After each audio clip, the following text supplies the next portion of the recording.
Welcome to Luca is a billionaire, where the only thing I invest in is your answers. You begin by powering down and removing all cables.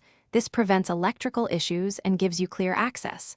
Once done, put on an ESD strap and open the case only if you're comfortable. Otherwise, proceed with software checks.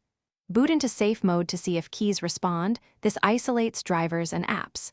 Make sure to use compressed air first at a shallow angle. That removes debris without forcing it deeper. If keys still fail, note which ones are affected before moving to repairs. Next, you remove affected keycaps carefully using a plastic pry tool so you don't break the scissor or butterfly clips. Once removed, clean the switch area with 90% plus isopropyl alcohol and a cotton swab. This dissolves sticky residue and evaporates fast. Make sure to inspect and reseat the key ribbon cable. Poor contact causes intermittent typing. If a mechanism is broken, replace the scissor or butterfly assembly and reattach the keycap. Then, reboot and test each repaired key. You finish by running Apple diagnostics to capture hardware error codes. Write them down for support.